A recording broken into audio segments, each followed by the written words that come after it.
this move may look a bit difficult, but it's not. Mainly the gestures is what is going to take you more practice.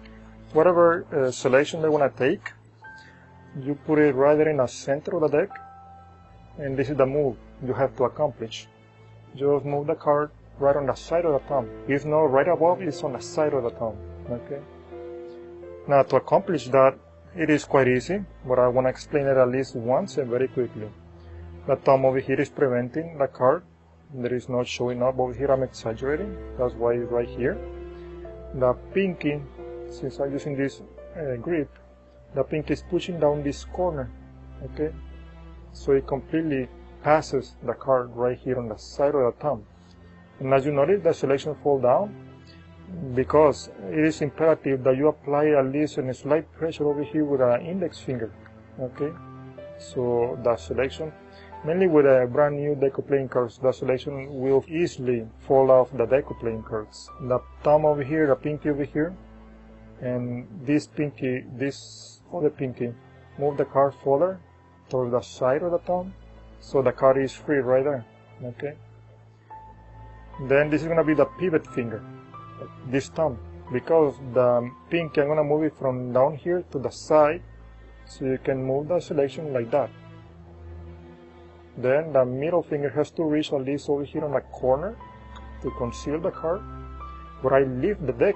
The reason I lift the deck is so I can have a smooth steal. I can steal the card more smoothly. And you can also push down so it takes the shape of your hand. Very quickly, this is the main grip, the main setup. Before anything else, the pinky over here, it kicks out the card. You lift the deck, and to make this lift more smooth or more justifiable, just riffle.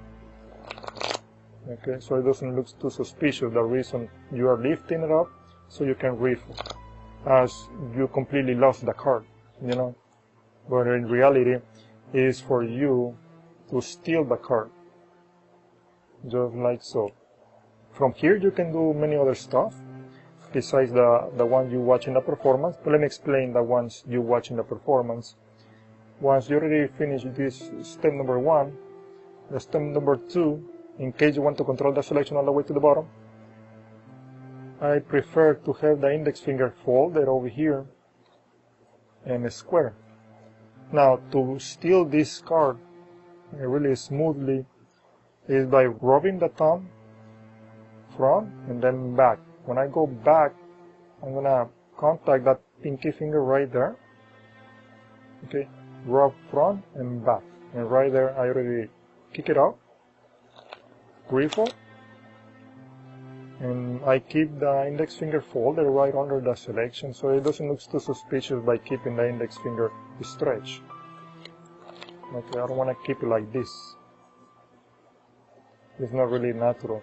When you square a card, you square it like that. Okay, you don't stretch the index finger. And that's going to be up to you. It doesn't look too bad, but I think it looks better you keep the index finger folded.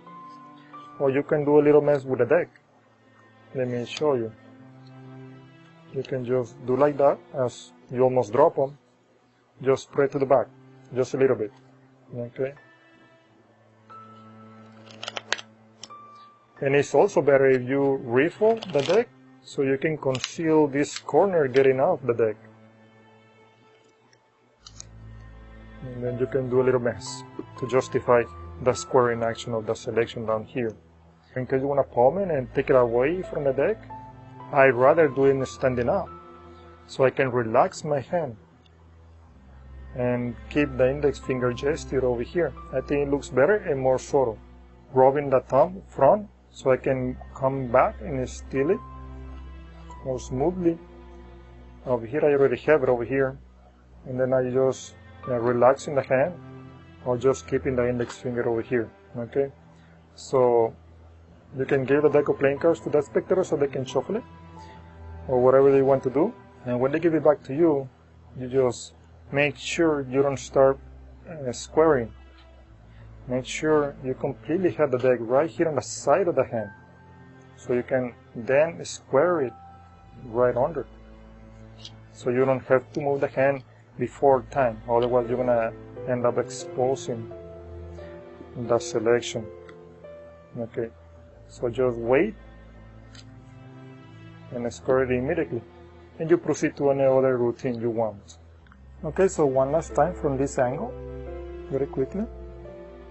This is the selection at 2 of clubs. I push it in angle, make sure it is at the eye level of the spectator. Thumb prevent the corner getting off, and the pinky this other corner to push down, so the card may go all the way outside. Then the pinky over here, it moves the selection down, leave the deck, and then refold. If you have some issues squaring this card right down here, like this, you can do a little mess on the deck. Let me give you an example. When you rub the thumb over here, don't over exaggerate it. Just go once, going up, and then when you go back down, you do this move. Okay? Then you can spread a little bit as you are going to drop them, and then you can just square the selection and more smoothly. That's it. You don't want to put the selection right back down on the deck. You can just keep it on your hand. And there are so many things you can do with this principle, but just keep practicing, and I hope you like it.